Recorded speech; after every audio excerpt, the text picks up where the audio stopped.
나의 연약함들이 들추어지고 내가 새로워지고 변화될까, 이런 마음이 있으시기를 축원합니다.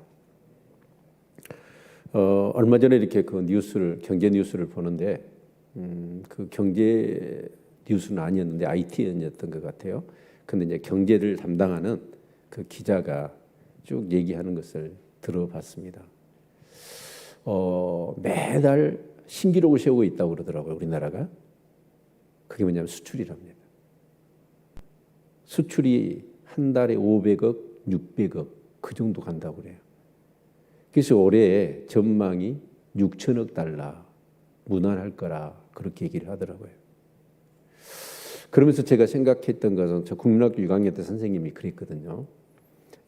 100억 달러가 되면 너희들 집에 자동차 2대씩 다 있을 거다. 막 그렇게 그런 얘기를 했던 게 기억나요. 그런데 100억 달러가 아니라 6천억 달러. 그러면서 어떻게 보면 우리나라의 경제 교육 규모가, 돈 흐름이 세계에서 9번째잖아요. 그러죠? 그러니까 좋은 나라예요. 그런 나라에서 돈이 어마어마하게 많은 거예요, 지금. 그 많은 돈이 어디 갔는가? 나한테는 없어. 네? 자, 그런데 또 한편으로 이번에 여러분 국민 재난지원금 받았죠. 네. 아마 사무총급에 다니신 분들도 그거 다 받은 것 같고, 근데 이렇게 소득이 많잖아요. 그런 분들은 12%, 그 사람들 안 준 것 같더라. 여기서 혹시 못 받아서 억울하신 분 계세요? 네, 오늘 남학 예배를 드리는데 고등학교 동창이 예배 찾아왔어요. 도청에 있는 서기관인데 좀 만나자고 해가지고 갑자기 찾아왔어요. 그래가지고 식사를 하고 이제 차를 마시는데 그 친구가 자기는 못 받았대요. 25만 원을 못 받았어요. 그런데 실제로 자기 부인은 뭐냐면 그 농협의 지점장 이상급이에요. 그러니까 처녀 때부터 농협을 다녔으니까. 그리고 자기는 서기관이고 그러니까 급여가 굉장히 많으니까 안 받은 거예요. 못 받은 거예요. 억울하냐? 내가 그랬어요. 억울하대요. 근데 그 돈을 정부에서는 어떻게 하냐면 12월 달까지 써야 되더만요. 그 안 하면 국고로 한수가 돼버리더만. 줄라면 좀 쿨하게 주지. 그걸 한수를. 그런데 저희가 뭐냐. 그 기자가 그런 얘기를 해요. 지금 이제 수출은 막 되잖아요. 수출은 되는데 내수가 돌아가야 이게 같이 박자가 맞아야 경제 성장률이 올해 정부에서 목표하는 게 4.5%더라고요. 그게 이루어지는 거예요. 그런데 11조예요. 25만 원씩 받은 게. 그럼 그게 4달 안에 다 써야 되니까 내수가 적었어요? 팡팡 돌아가죠. 그래서 경제 성장률 4.5도 훨씬 웃돌 거다. 이런 얘기를 하는 걸 들었습니다. 그러면서 한번 이게 생각되어지는 것이 그거예요. 여러분, 우리나라가 옛날에 어렵고 힘들었을 때, 그러나 지금은 어떻습니까? 이번에 이제 휴가 때 강원도 행성을 갔는데, 와, 막 비가 쏟아지는데요. 그 도로들이 그렇게 잘 돼 있어. 그리고 웬만한 산은 다 뚫어버렸단 말. 어마무시하더라고요. 이 터널들이. 그런데 정말 우리나라가요, 지금 잘 사는 거예요. 여러분 어떠세요? 옛날에 비해서는 잘 살죠? 아마 대부분 냉장고 다 이렇게 아무것도 한 달은 뭐 안 사고 해도 그거 냉장고 털어서 한 달은 충분히 먹을 수 있도록 제기되어 있죠. 예? 근데 지금 엄청나게 우리가 잘 살아요. 그런데 이제 문제는 뭐냐면 우리나라 사람들에게 있어서 경쟁. 그래서 누구는 뭐 했니 하니까 상대적인 박탈감. 이제 그런 것들 때문에 굉장히 힘들어하는 그런 모습들이죠. 근데 여러분, 물질이 많아지면 신앙생활을 잘할까요? 신앙생활이 느슨해질까요?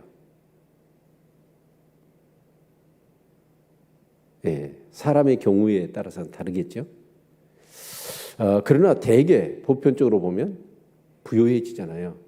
그러면 하나님께 감사하기보다는 오히려 타락해요. 신앙이 쇠락합니다.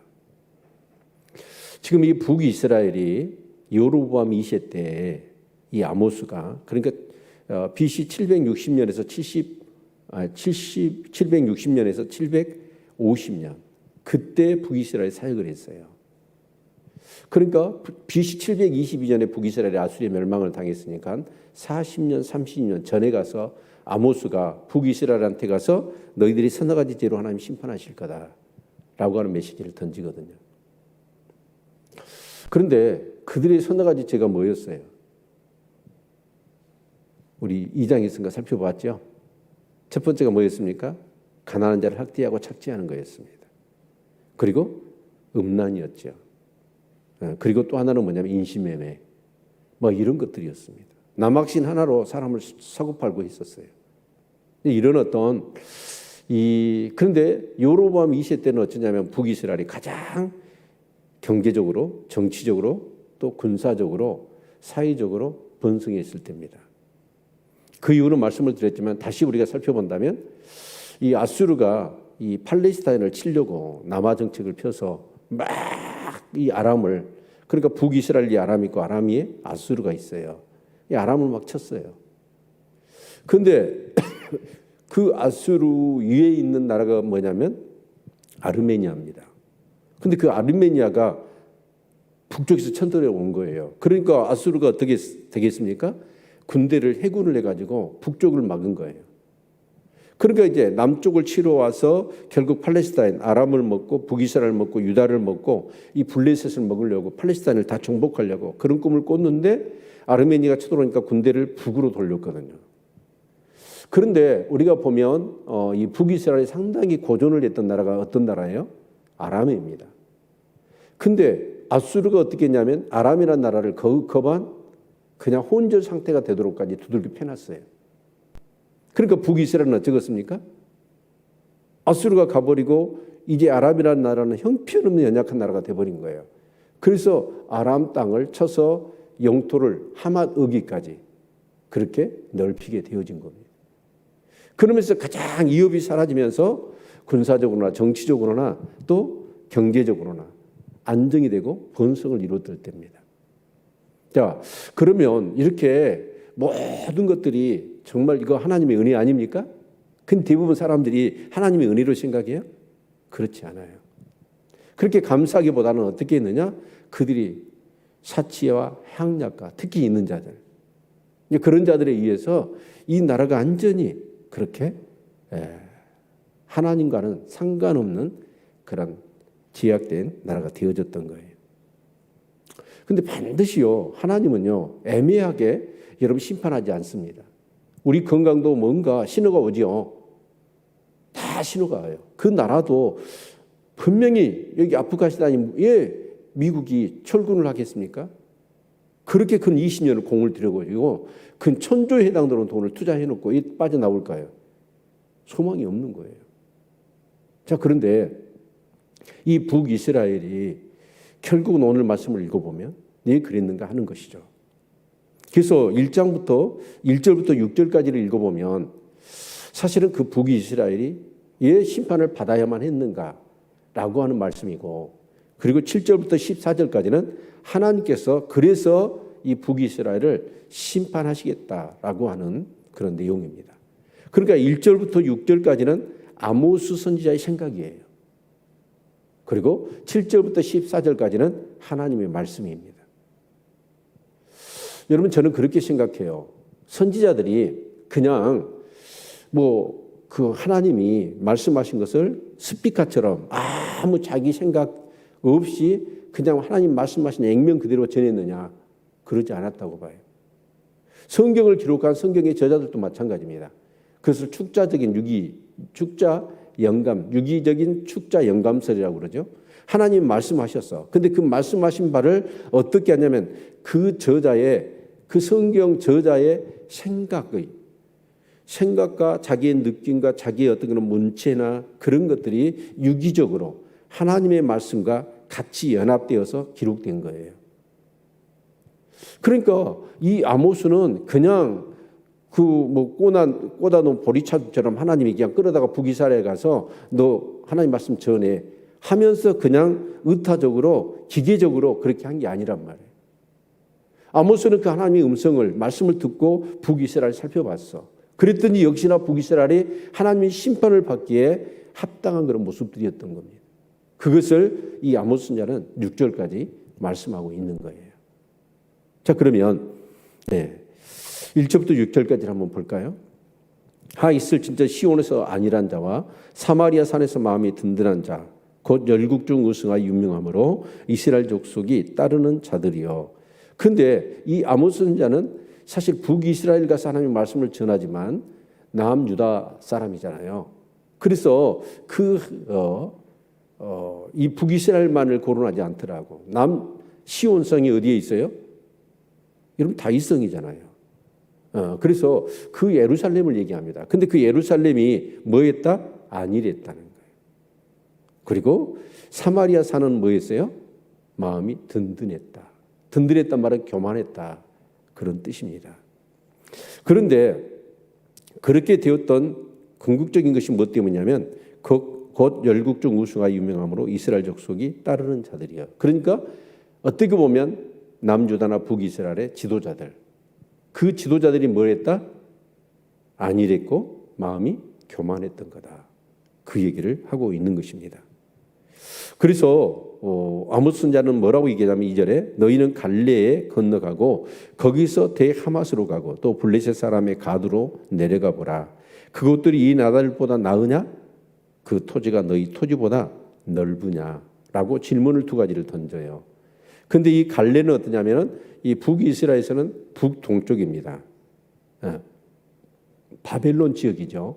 그리고 하낫, 대하맛 거기는 뭐냐면 북이스라엘 어떻게 보면 마지막 북쪽 끝을 얘기합니다.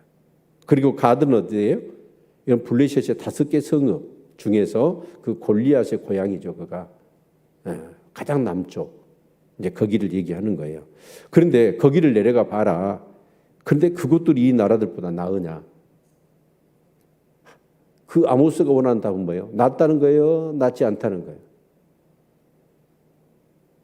이렇게 질문했으면 뭘 원하는 거예요? 답을? 나으냐? 라고 물었어요. 그 말은 뭐 말이에요? 낫지 않다는 얘기죠. 그리고 그 토지가 너희 토지보다 넓으냐? 넓다는 거예요? 좁다는 거예요? 네, 좁다는 얘기잖아요. 자, 그런데 그런 나라들이 사실 그 당시에는 어쩌냐면 정말 그 형편없는 나라들, 그런 나라들이었습니다.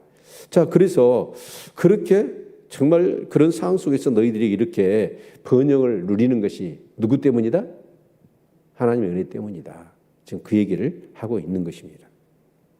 그런데 그들은 어떻게 했냐면 너희는 흉한 날이 멀다 하여 강포한 자리로 가까워지게 하고, 여기서 흉한 날이란 무슨 날일까요? 심판의 날을 얘기해요. 하나님의 심판의 날을 그들은 멀다 하여 강포한 자리로 가까워졌어요. 점점 더 하나님을 거역하고 하나님을 정말 이렇게 하나님에 대한 패역한 자리로 그들이 가까이 나아갔던 것입니다. 여러분, 특별히 정말 우리 믿음의 사람들에게 있어서의 정말 어떻게 보면 중요한 것 중에 하나가 뭐예요? 역사관이 뭐예요? 세계관이. 한 번 죽은 사람에게 정하신 것이요. 그 위에 심판이 있죠? 이건 너무너무 중요한 거잖아요. 저는 그때 80 몇 년이었죠. 다미송교회 막 얘기했을 때. 12월 28일 날 주님 오신다고 그랬죠? 그때 제가 대학생이었어요. 청년 때였어요. 그래서 여러분 진짜 나중에 제가 신학교 다닐 때 그 동기 목사님인데 그분이 저보다 나이가 한 10 몇 살 많으신 분이 오셨어. 그걸 같이 신학 공부를 했거든요. 근데 그분은 뭐였냐면 그 당시 교회를 개척해가지고 전도사 시절, 아니 평신도 때부터 교회를 개척해가지고 교회를 하셨던 분이에요. 근데 그분이 전대상대를 나왔어요. 여러분 그 당시에 그 고등학교 때 상고를 나오면 어땠어요? 바로 은행에 취직이 됐습니다. 그래가지고 상고 나온 여상이나 그 남상 상고가 제일 높았어요. 그 다음에 기계공고. 그렇게 해서 근데 그 애들이 졸업하면 뭐 했어요? 막 빳빳한 돈 날리고 다녔다고. 근데 상대를 나왔으니까 적었어요? 진짜 거의 대부분 그 동기들이 지점장 외에는 막 그게 은행장 그런 사람들. 그런데 그분이 뭐냐면 이제 이렇게 교회를 하면서 그 형제들이 어떤 일이 있었냐면 다 아버지 어머니가 잘 가르쳐 가지고 굉장히 사회의 어떤 그런 뭔가 중요한 높은 자리에 있었어요. 근데 그 형제들이 뭘 했냐면 다 사표 써버렸어요. 그리고 자기 집 재산이고 뭐고 다 팔아가지고 교회에다 헌금하고 세마포 입고 뭘 했냐면 교회에 모여서 주여 정자 주님 오신다고. 그리고 찬양하고 기도하고 예배드리고 그랬다고.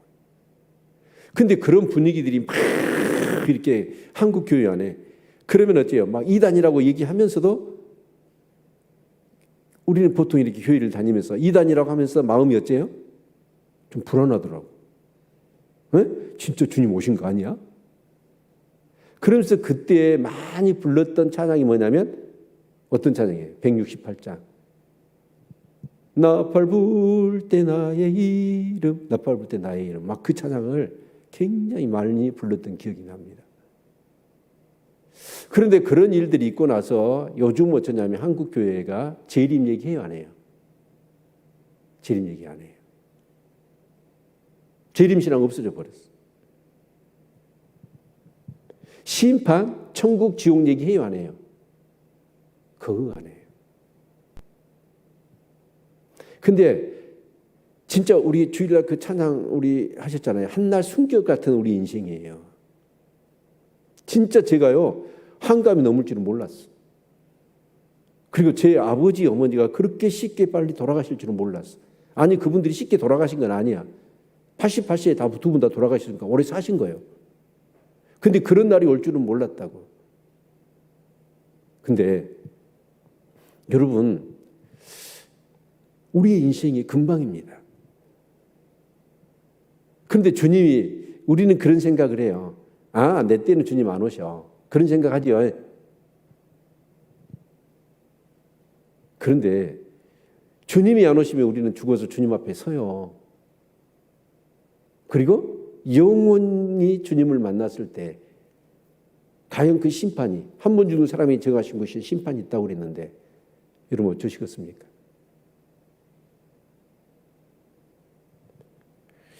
그런데 이스라엘 백성들은 어쩌냐? 경제적으로 누릴 것이 너무 많은 거예요. 너무 사회가요 근심이 없어. 그러니까 뭐 하냐면 안 이랬고 그들은 교만하면서 심판은 없어. 그러면서 점점 뭘 했냐면 강포한 자리로 나아갔다는 거예요. 여러분 재림신앙이 회복되기를 바랍니다. 그리고 하나님 반드시 한 번 죽는 사람이 정하신 것이요. 그 후에는 심판이 있거든요. 우리의 이 세계관, 나는 기독교는 세계관이라고 봅니다. 죽으면 끝나는 세계관에서 사는 사람과 죽으면 끝이 아니고 그 위에 심판이 있고 그 심판에 따라서 천국과 지옥으로 갈린다는 이 세계관을 가지고 있다면 여러분 죽으면 끝난다고 생각하고 살아가는 사람과 죽음 위에 심판이 있고 그 심판에 따라서 천국과 지옥으로 갈린다는 세계관을 가지고 살아가는 사람은 이 세상의 삶이 달라야 돼요. 그러지 않을까요? 깨어있는 우리 성도님들 되시기를 주의 이름으로 축원을 드립니다. 아멘. 그래서 그들의 모습은 어떤 모습이었냐면 4절에 보니까 상하상에 누우며 침상에서 기지개 켜며 양떼에서 어린 양과 우리에서 송아지를 취하여 먹고 여기 상하상에 누웠다. 여러분 상하가 뭐예요? 코끼리 그 이빨이잖아요. 그거 비싸잖아요. 귀하니까 비싼 거죠. 그런데요 정말 사람이 사치를 하면 어느 정도 할까요? 제가 그 터키에 그 토카프 궁정인가? 그 박물관이 돼 있거든요.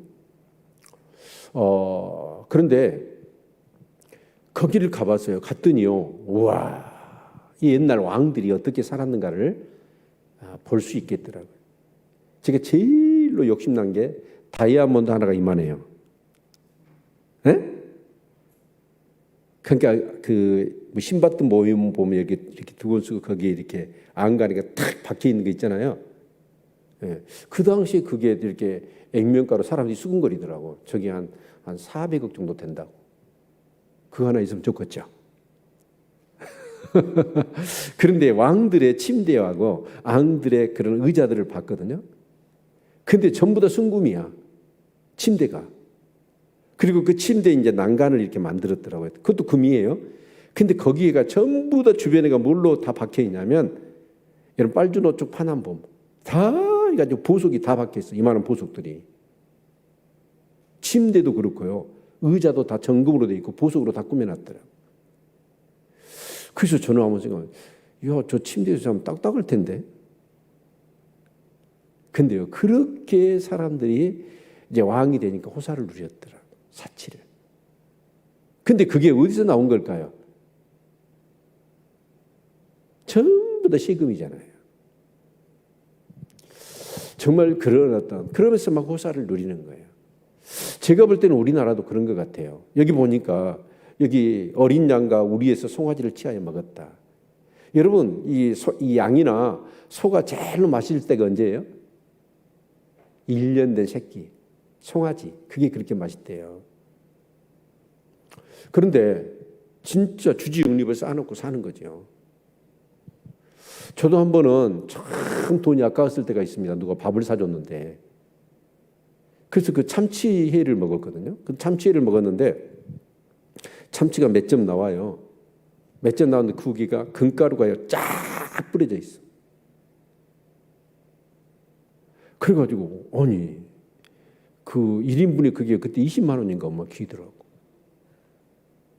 어미 말은 못하고 속이 쓰려가지고.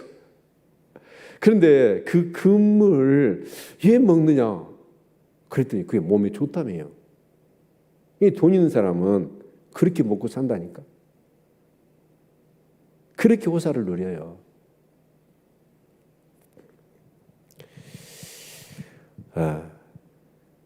이 얘기 들으니까 여러분도 한번 걸어보고 싶으세요? 네. 또 여기 보면 비파에 맞추어 헛된 노래를 지절거리며 다윗처럼 자기를 위하여 악기를 제조하며. 근데 다윗은 어떻습니까? 대부분 시편이 다윗의 시편이죠. 근데 다윗이 수금을 타잖아요. 그때 수금을 탔을 때 불렀던 찬양은 전부 다 하나님을 찬양하는 거죠.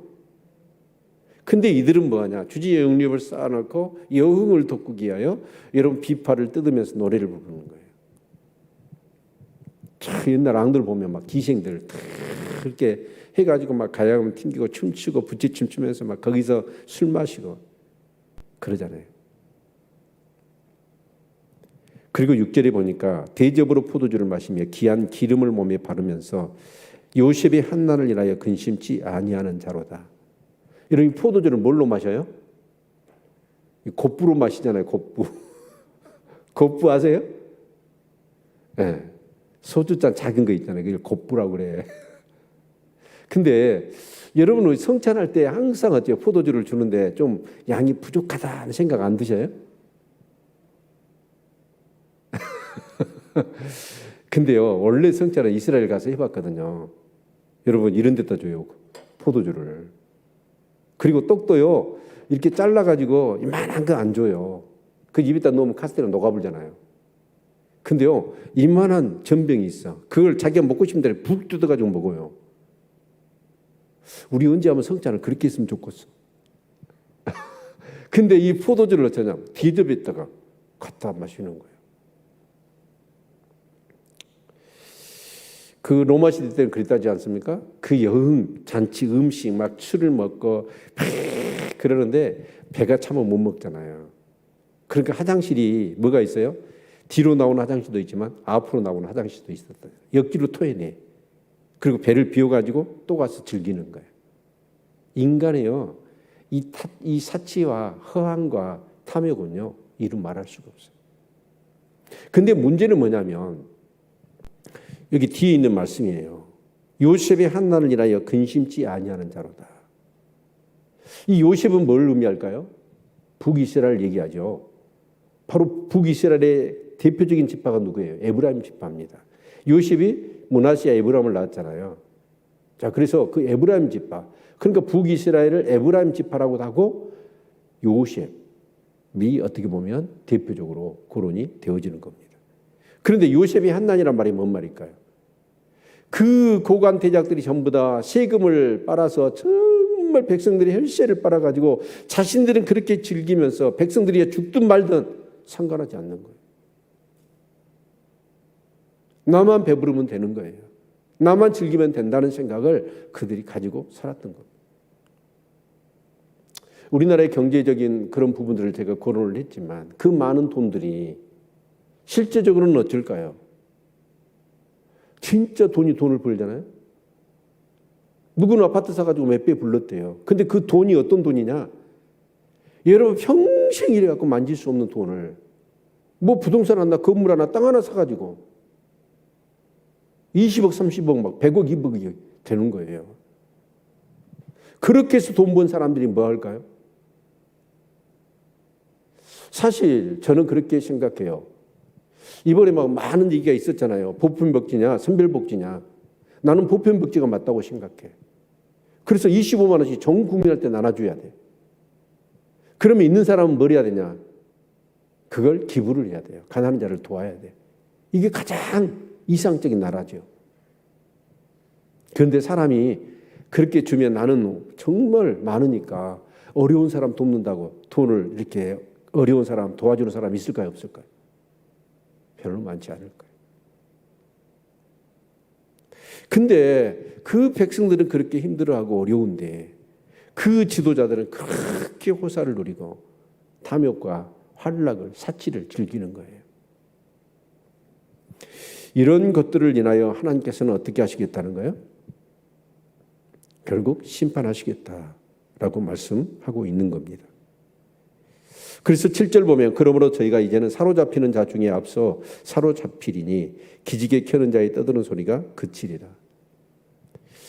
여러분 정말 우리가 한번 생각해 봐야 합니다. 오늘 이 시대의 흐름이 뭐예요? 모든 사람이 돈 그래. 근데 여러분 진짜 돈을 모으고 돈을 정말 구하고 물질을 그런 이유가 무엇에 있습니까? 네? 정말 우리는 돈을 모은다면 물론 내 필요한 것을 위해서 그런데 정말 우리는 그의 나라 그의 의를 구해야 될 줄로 믿습니다. 아멘? 그래서 내 친구가 오늘 만나서 하는 몇 가지 얘기들 중에 여러분 구급 공무원 시작해가지고 지가 서기관까지 됐잖아요. 이걸 사무관도 안 돼가지고 옷 벗은 사람이 얼마나 많아요. 그런데 서기관이 됐어. 그런데 이 친구가 욕심낸 게 뭐냐면 국장을 하고 싶은 거예요. 근데 떨어졌다는 거야 이번에. 그래가지고 화가 나가지고 그래서 너 너무 욕심이 많다. 내가 그 얘기를 했어요. 그런데 그러면 다음 기회가 있다고 그러더라고. 그럼 너 국장 되게 해달라고 하나님께 교회를 다니거든요. 그럼 국장 되게 해달라고 너 기도할래? 네, 그런다는 거예요. 너 그러면 안 돼. 내가 그랬어요. 여러분 국장이 되려면 어떻게 해야 될까요? 너희는 먼저 그의 나라 그의 의를 구하라고 그랬죠? 그럼 이 모든 거 주신다고 그랬죠? 그래서 네가 기도 제목을 적어라. 국장이 되기 위해서 하나님께 기도하지 말고 국장이 되어서 그의 나라 그의 의를 어떻게 이룰 것인가? 그 부분에 여러분 그 국장이 뭐냐면 노른자예요. 그 토목에 관계된 그 토목 도시 교통 국장인가 뭐 그거예요. 그래서 너 그렇게 하면 안 돼. 진짜 하나님의 나라고 네가 믿는 사람 아니냐. 그 하나님 앞에 기도하는데 국장 되게 해달라고 하나님이 그러면 네 욕심이지 그게. 국장이 돼서 거기에 토목 관계는 얼마나 비리들이 많아요. 그런 것들을 네가 바로잡기 위해서 국장이 되겠다라고. 그리고 그래서 그렇게 하기 위해서 네가 기도해야 되지. 라는 얘기를 해줬어요. 그러니까 역시 목사님이라 다르다고 그러더라고요. 근데 여러분이 진짜 물질을 추구하고 물질을 구하고 여러분 막 그런 이유가 어디에 있어요? 그의 나라 그의 의를 위해서 해야 돼요. 아멘? 내 주위에 있는 가난하고 어려운 사람들 어떻게 하면 도와줘서 나 때문에 그 사람들이 행복하고 하나님 때문에 그들이 복을 받게 하기 위해서 그래서 물질을 구해야 돼요. 나만을 위해서 여러분 그렇게 구하면 서로 그렇게 물질이 주어지면 뭐 할까요?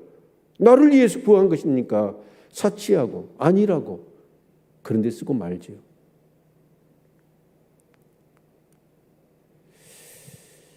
그런데 하나님은 뭐하냐? 그 지도자들을 가장 먼저 사로잡혀서 끌려가게 하겠다라고 말씀하면서 다시는 기지개 켜는 자의 떠드는 소리가 그치리라. 정말 그 침상이 있어요. 기지개를 켜는 게 뭐예요? 아니라고 게으르고 그런 모습이잖아요. 근데 그런 것을 더 이상 너희들은 할 수 없을 거다라는 것입니다. 우리가 참고로 얘기한다면 어때요? 가장 잔인한 제국이 역사 가운데 어느 제국이었어요?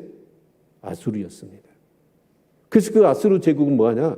이스라엘 백성을 다 끌어다가 여러분 유력한 자는 죽여버립니다.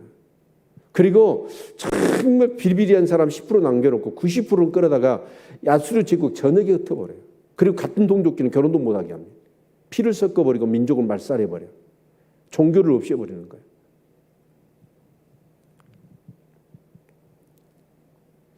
여러분 이 재앙이 오는 건요 무서운 겁니다. 하나님의 심판이. 그래서 8절에 만군의 하나님 여호와께서 가라사대 주 여호와가 자기를 가리켜 맹세하였노라. 내가 야곱의 영광을 싫어하며 그 궁궐들을 미워함으로 이 성읍과 거기 가득한 것을 대적에게 붙이리라 하셨느니라. 하나님은 그래요. 대부분 사람은 자기보다 높은 자의 이름으로 맹세를 하잖아요. 우리 아버지 이름으로 맹세한다. 하나님 인사는 하나님의 이름으로 맹세하잖아요. 하나님 누구를 두고 맹세할까요? 더 높은 자가 없어. 자기 이름을 두고 맹세하시는 거예요. 그 말은 뭔 말이에요? 하나님 반드시 하겠다는 거예요. 그래서 내가 야곱의 영광을 싫어하며 그 궁궐들을 미워함으로 이 성읍과 거기 가득한 것을 대적에게 붙이리라. 결국 아수르에 의해서 하나도 남기지 않고 싸그리 전부 다 멸망을 당하고 다 빼앗겨버렸어요. 그래서 그 참혹한 그런 재앙의 그 상황들이 9절에서 이렇게 얘기하죠. 한 집에 10사람이 남는다 해도 다 죽을 것이라. 한 사람도 남지 않고 다 죽게 될 거다. 그리고 10절은 죽은 사람의 친척 곧 그 시체를 불사를 자가 그 뼈를 집 밖으로 가져갈 때에 그 집 내실에 있는 자에게 묻기를 아직 너와 함께한 자가 있느냐 하여 대답하기를 아주 없다면 제가 또 말하기를 잠잠하라 우리가 여호와의 이름을 일컬지 못할 것이라 하리라. 그렇게 해서 그 집안 사람이 다 죽었어. 근데 어떻게 내실에 숨어있던 한 사람이 남았어. 그래서 물어봐. 혹시 너희 가족 중에 살아남은 자가 한 사람도 없대요. 그러면서 여호와의 이름을 일컬지 못할 것이라. 그런데 그들이 아니라고 또 교만했을까요? 예, 게을렀을까요? 예, 그들은 흉악한 날이 그들에게 심판이 없을 거라고 생각했을까요? 이스라엘 백성들은 선민이라고 생각한 거예요. 하나님 우리를 선택하고 하나님 우리의 하나님이시고 이 구원은 따로 당상이라고 생각한 거예요. 그러면서 그들은 뭐 했냐면 그렇게 폐역하고 강포한 짓을 일삼았던 겁니다. 저는요 우리 성도님들이 그랬으면 좋겠어요. 여러분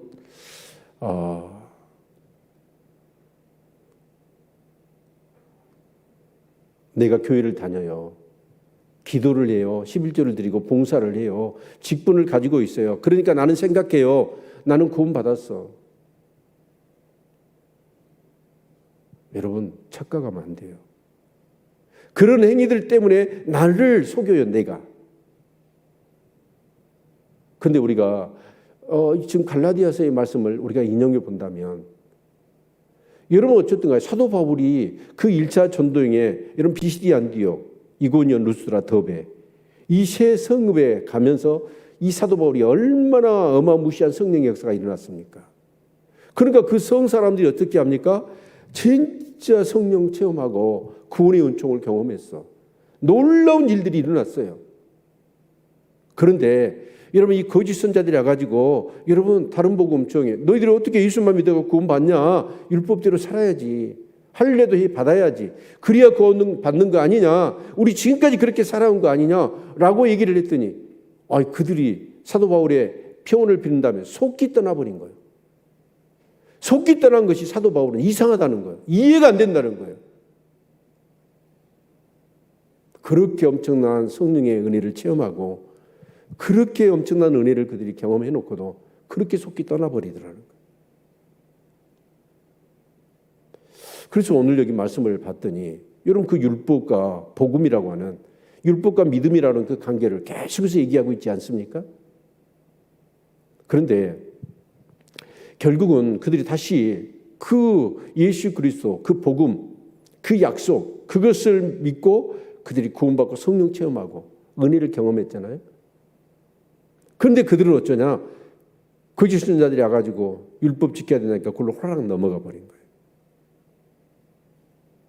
그러면 그들은 뭐냐? 그 율법은 당연히 필요해요. 필요해서 준 거예요. 그 이스라엘 백성들이 출애굽을 하잖아요. 그 10가지의 재앙을 통하여 엄청난 은혜를 체험했어요. 그리고 여러분 애굽이 쫓아오는데 홍해가 갈라졌어요. 여러분 좀 지나갔더니 마라의 쓴물이 있었어요. 그걸 닭에 만들었어요. 여러분 양식이 없으니까 만나와 메추라기 고기 먹고 싶냐 고기를 줬어요. 그러면 뭐예요? 구원과 그 강야에서 살아갈 수 없는 그들인데도 불구하고 전적인 하나님의 은혜로 그들이 구원받고 그들이 또한 뭐예요? 그 은혜를 누리는 거 아니에요? 그러면 그들은 어째요? 허구한 날 하나님께 감사해야 돼. 그런데 그들은 어쨌든가요? 또 물이 없으니까 불평하고 원망하고 그러면서 계속 원망 불평을 하는 거예요. 그래서 하나님께서 어떻게 어디로 끌고 가시냐면 그들을 시내산 그걸로 끌고 가셔요. 그러면서 이제 모세를 통하여 그 산에 올라갔는데 막 그 흑암 속에 막 우레 같은 하나님의 음성이 들리면서 막 그렇게 하니까 백성들이 오돌오돌 떨어요. 그러면서 하나님이 시내산 언약을 맺지 않습니까? 그래서 나는 너희 하나님이 되고 너는 내 백성이 될 것이다. 그래서 내가 너희들을 제사장의 나라로 사용할 거다.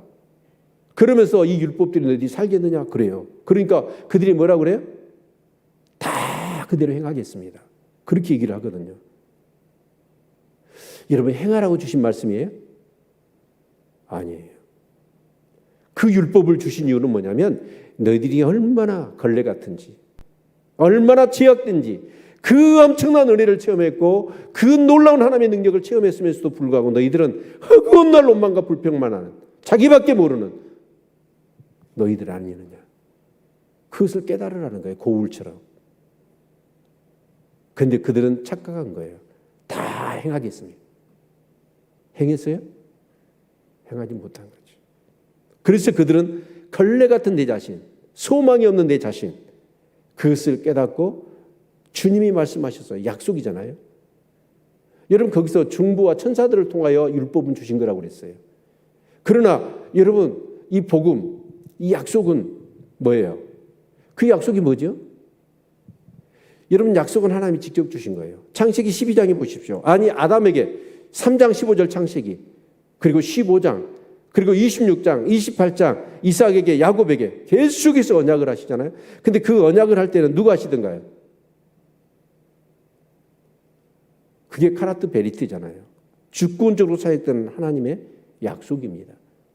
하나님 직접 주도적으로 그들은 죄로 타락해서 도저히 하나님과 약속을 그렇게 이룰 수 없는 사람들이에요. 죄인들이에요. 그런데 율법은 뭐예요? 하나님 직접 주신 게 아니에요. 천사들을 통해서 모세를 통해서 이스라엘 백성이 주셨다고요. 그래서 그 율법은 뭐냐? 자신들이 얼마나 죄인인가. 그리고 그 약속이 뭐예요? 여러분 구약에서는 약속이에요. 신약에서는 누구예요? 예수 그리스도예요. 여러분 그래서 그 약속하신 예수 그리스도를 그들이 바라보도록 몽학선생한 그들을 그렇게 이끌어내고 주님께로 인도하는 것이죠. 자, 그래서 그들이 뭐냐? 성령을 받고 예수를 믿음으로 인하여 이제는 초등학문에서 벗어나서 이제 뭐가 되냐면 하나님의 자녀가 된 거예요. 그러면 하나님의 자녀가 됐다면 어떻게 될까요?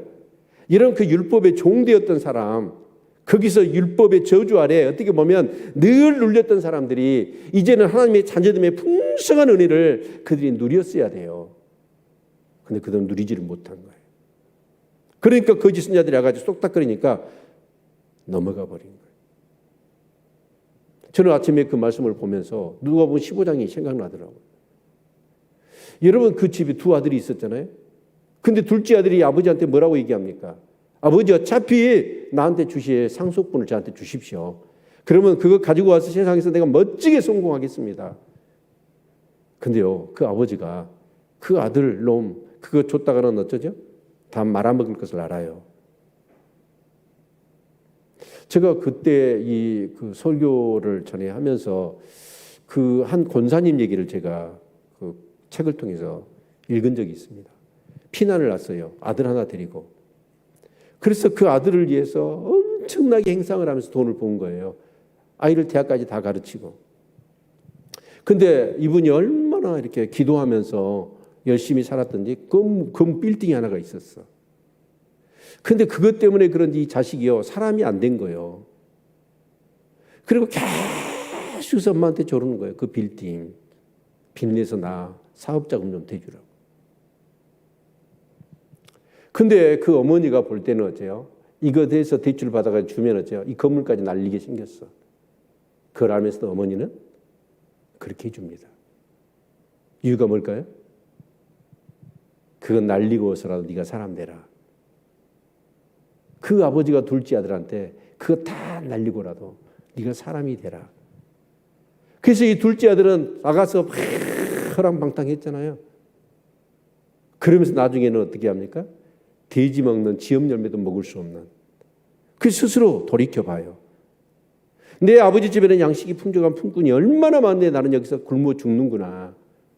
그러면서 스스로 돌이켜서 내 아버지 집으로 가서 이제는 아들이 하나가 아니라 품꾼이 하나로 쏘주셨어. 아버지와 함께 살았던 세월이 그 시간들이 얼마나 소중했는지 그때 안 거예요. 그래서 돌아오잖아요. 근데 문제는 진짜 문제는 누구냐면 큰아들이었습니다. 큰아들이 밖에서 뭐 일하다가 오든지 뭐 집안에서 막 소리가 나요. 그래가지고 물어봤어. 그랬더니 당신 동생이 다 말아먹고 거지가 됐는데 그 아버지가 가락지 끼우고 옷 입히고 송아지 잡아가지고 잔치를 줬다. 그러니까 누가복음 15장 29절인가요? 그럼 보니까 이 큰아들이 화가 나가지고 집에 안 들어가려고 그래. 그리고 나서 아버지한테 이런 얘기 따지는 거예요. 가가지고 내가 지금까지 수년을 아버지를 섬기면서 명을 하나도 어긴 적이 없는데 나와 내 친구들 위하여 염소 새끼 한 마리라도 잡아서 즐겁게 해주었느냐. 그 얘기를 하더라고요. 그때 아버지가 뭐라고 하던가요? 얘야, 너는 나와 함께 있어서 내 것이 전부 다 네 것이었다. 그 얘기를 하더라고요. 여러분, 그 큰아들의 문제가 뭐예요? 아버지를 섬겼어. 명을 한 번도 어긴 적이 없어요. 그런데 이 큰아들은 아들이 아니었던 거예요. 아들이 아니라 아버지 것을 누리지를 못해. 그래서 뭘 했어요? 무서웠어요, 아버지가. 어떻게 보면 종으로 산 거예요. 여러분, 정말 저와 여러분에게 하나님의 자녀됨의 축복과 권세와 은혜를 누릴 수 있기를 축원합니다. 그게 없으면 세상에서 유혹하잖아요. 다 넘어가 버려요. 세상이 줄 수 없고 세상에 그 어떤 것으로 얻을 수 없는 진짜 하나님의 자녀가 되어야 하나님 나라를 상속받을 거 아니에요. 그 하나님의 자녀됨, 그것을 누려야 돼. 근데 갈라디아 교인들은 뭐냐? 여러분, 그 하나님의 자녀됨의 은혜와 축복을 누리지를 못한 거예요. 그러니까 여러분, 거짓 선지자 들어가서 속닥속닥인가 넘어가 버렸어. 제가 볼 때는요, 마지막 때요, 우리가 이 로마서 1장 17절 복음에는 하나님의 의가 나타나서 믿음에서 믿음으로 이르게 한다고 그랬거든요. 그때 믿음에서 믿음으로 이른다라고 하는 그 말이 뭔 말이냐면 어떤 단기간의 믿음을 얘기하지 않습니다. 믿음에서 믿음으로 이른다는 것은 우리 일생의 믿음을 견지해야 된다는 거예요. 아멘? 그러면 믿음에서 내가 진짜 죽어서 하나님 나라 갈 때까지 그 믿음을 지켜야 돼. 근데 그 여정 속에 여러분 시련과 한난보다도 오늘 이 시대 크리스찬들에게 무서운 것이 있다고 한다면 그건 뭐예요? 유혹들입니다. 그리고 변질된 유사 기독교, 복음과 같은 유사 거짓된 진리들, 거기 다 넘어가는 거예요.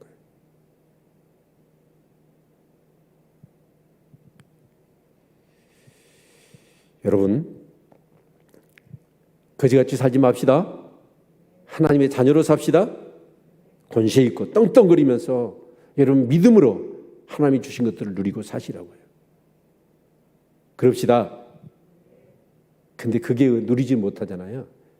그러면요, 세상을 기웃거리고 여전히 신앙생활 하면서 세상적인 것. 그래서 그 큰아들처럼 뭐냐면 누리는 게 아니라 눌려 있어, 눌려. 신앙생활이 눌려. 오늘 예배 드릴 때 오늘 또 어떤 은혜를 주실 것인가. 정말 이 아모스 말씀을 묵상하면서 오늘 시대의 이 공의와 정의가 무너졌는데 정말 내가 기도해야 되고 내가 추구해야 될 삶이 무엇일까. 이 아모스의 말씀을 통하여 더 깨닫고 더 은혜 받고 내가 그렇게 살아야지. 그런 마음이 되어야 되잖아요. 근데 오늘 예배 안 가면 또 목사님이 찍힐지는 않을까. 이런 식으로 여러분 한다고 한다. 기도 생활과 말씀을 묵상하고 이런 봉사하고 헌신하는 것이 즐거울 수 있기를 바랍니다. 그게 누리는 거예요. 아멘. 앉아서 찬양하는데 막 눈물이 나더라고. 얼마나 감사한지.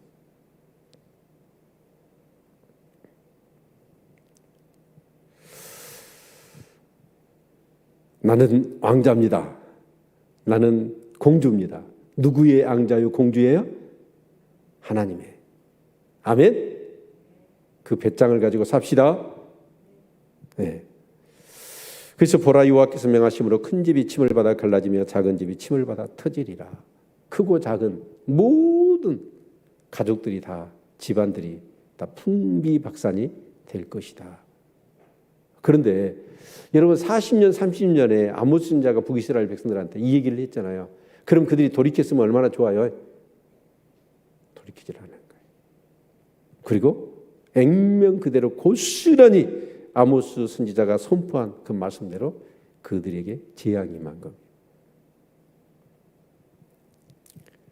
그래서 하나님이 이렇게 말씀하셔요. 12절에 말들이 어찌 바위에서 달리겠으며 소가 어찌 거기 갈겠느냐.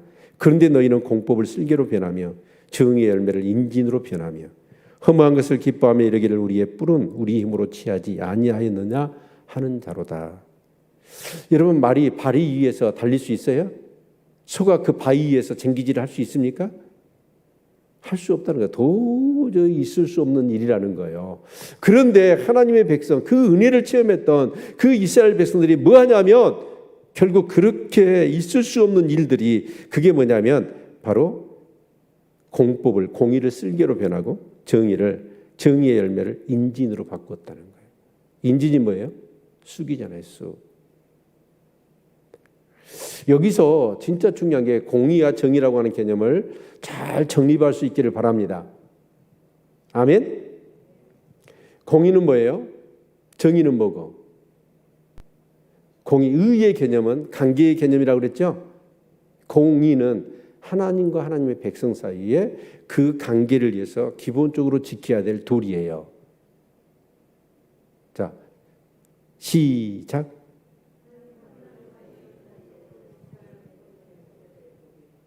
네, 하나님과 하나님 백성 사이에 그 관계를 유지 발전하고 더욱더 성숙시키기 위해서 기본적으로 지켜야 될 도리.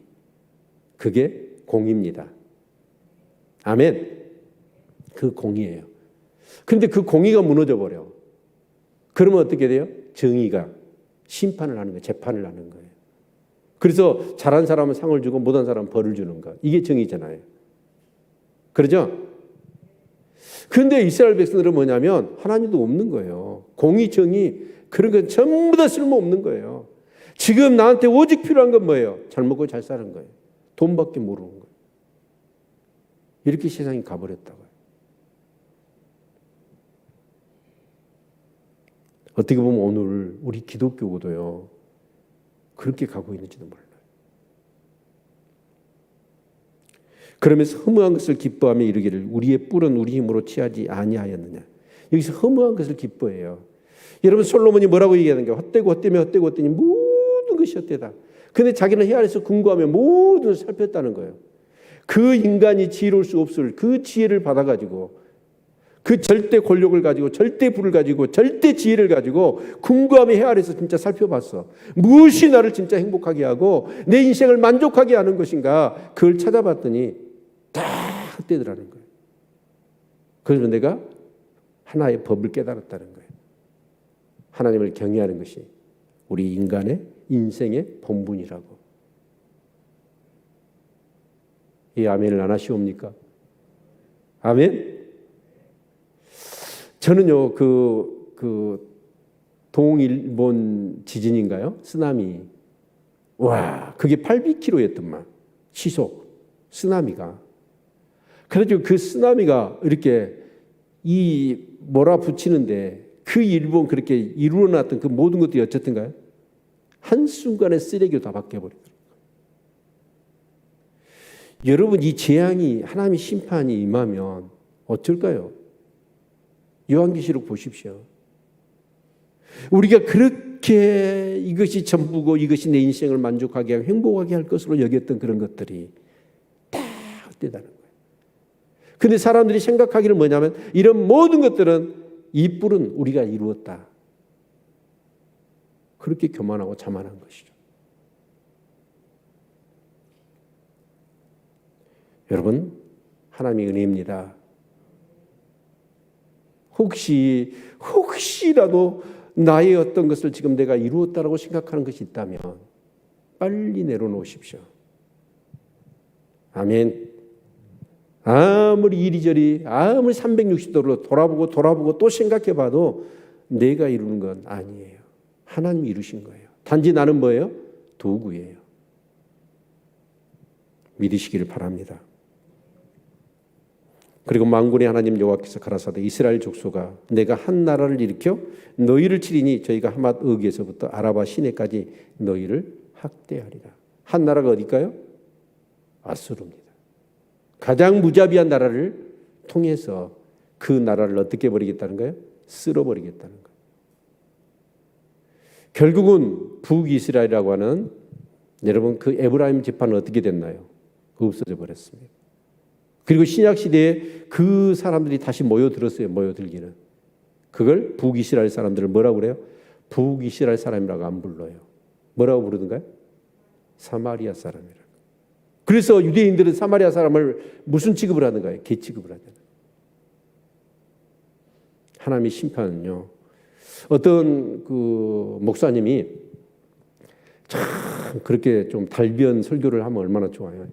하나님의 그 심판에 대해서 얼마나 막 이렇게 1시간 동안 설교를 해보니까 성도들이 전부 다 울음바라가 된 거예요. 그 무시무시하게 심판의 메시지를 막 전한 거예요. 그러니까 그 성도들이 전부 다 울음바가 다 돼버린 거예요. 근데 목사님이요 한 10분 있다가 딱 진정을 시킨 거예요. 진정시키면서 하는 얘기가 하나님 심판보다 더 무서운 게 있습니다. 근데 다 하나님이 그 무시무시한 심판 얘기를 해놓고 우리가 전부 다 지금 두려워서 회개하면서 막 눈물 콧물 흘리면서 그러고 있는데 그것보다 무서운 게 목사님 이런 얘기를 해요. 당신들은 지금 그 심판이 무섭고 당신의 죄 때문에 심판받을 것이 두려워서 그렇게 얘기했지만 이 교회를 나가는 순간에 당신은 다시 옛사람으로 돌아갈 겁니다. 그게 가장 무서운 얘기라고 얘기해요. 하나님 말씀을 그렇게 들었어요. 그런데 듣고 끝나요. 우리 삶에 변화는 없는 거예요. 그게 가장 무서운 겁니다. 그게 뭐예요? 오늘 말씀하고 있듯이 그런 자들이 가장 심판이 있을 때 1순위입니다. 정말 의에 줄이고 목마른 심령이 되시기를 축원합니다. 가난해야 돼요. 솔직히 저는 그렇게 생각합니다. 여러분이 어떻게 생각해도 좋아요. 그리고 용서하고 들으십시오. 저는요, 제가 저 설교해 놓고요, 제가 굉장히 은혜 받아요. 네? 우습죠? 근데 왜 그런지 아세요? 저는 저 설교를 준비하기 위해서요, 굉장히 준비를, 그리고 많은 것들을 보거든요. 그러니까 저는 제 가슴에 뭔가 은혜가 안 되는 얘기는 말을 할 수가 없어. 그래서 준비를 하고 그렇게 하니까 저는 은혜가 돼. 근데 여러분은 어떠냐면 그냥 와서 듣는 거예요. 그리고 듣고는 끝나버려. 그러니까 은혜가 안 되는 거예요. 저는 매일 성경을 묵상을 하면서 그 글들 문장 하나, 단어 하나까지 파헤쳐서 특이한데 거기다 기록하잖아요. 여러분, 그러니까 저는요, 그게요, 내 안에 남아있는 그 하나님의 말씀에 대한 여운이요, 굉장히 커요. 저는 이렇게 여러분한테 도전을 던지고 싶어요. 여러분이 지금 성경을 기도하는 것보다도 10배는 더 성경을 많이 봐야 돼. 기도 많이 하셔야 되고. 그래야 포로시 여러분 믿음을 지켜낼 수 있을 거라고 봅니다. 내 말이 맞을 겁니다. 아모스 선지자는 그냥 스피커, 그래서 하나님이 말씀하신 것을 그냥 조사도 하나도 안 틀리고 그대로 전한 사람이 아니에요. 하나님의 말씀을 받아서 그 말씀을 묵상하고 그 말씀을 가지고 하나님의 눈으로, 하나님의 마음으로 세상을 본 거예요. 세상을 보면서 은혜가 된 거예요. 이 하나님 말씀이 맞구나. 지금 이 북이스라엘과 남유다를 보니까 하나님의 심판이 멀지 않았구나. 그걸 느낀 거예요. 여러분, 이 세상을 살아가면서 오늘 또 하루를 사셨을 텐데, 여러분 어떤 관점에서, 어떤 마음으로, 어떤 자세와 태도로 하루를 사셨나요?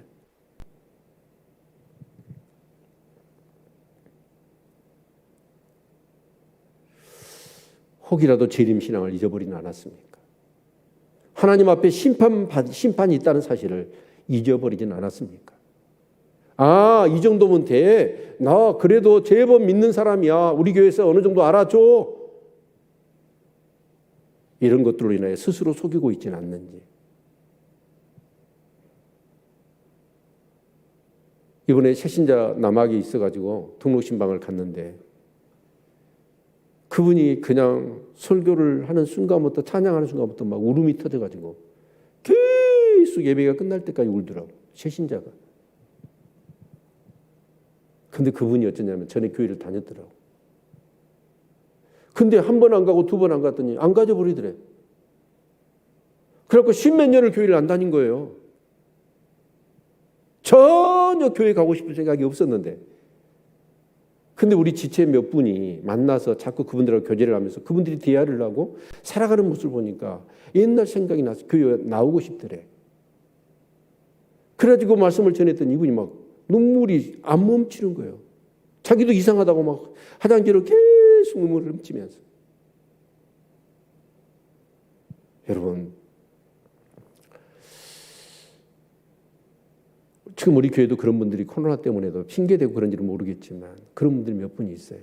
그래서 그분들한테 전화를 해보거든요. 찾아간 다음에 막 손사래를 치더라. 근데요, 진짜 여러분이 예배가 막 하나씩 빠지기 시작하고 말씀과 기도 생활이 하나씩 여러분 꽃감 빠지듯이 빠져봐요. 어느 한순간에 여러분요, 전혀 교회 안 나오고 여러분 예배 안 드리고 기도 안 해도요 아무 문제 없습니다. 오히려 더 좋아요. 즐겁고. 그게 망하는 짓이에요. 근데 예배 한 시간을 빠지면 막 기도를 안 하면 미칠 것 같아. 답답해가지고. 말씀대로 살아야 되는데 살지 못하는 내 모습을 보면서 줄이고 목마른 심령이 되어서 은혜에 대한. 그러니까 그분이 그렇게 눈물을 흘렸던 게 뭐냐면 그 은혜. 다시 그 은혜가 마음속에 있어.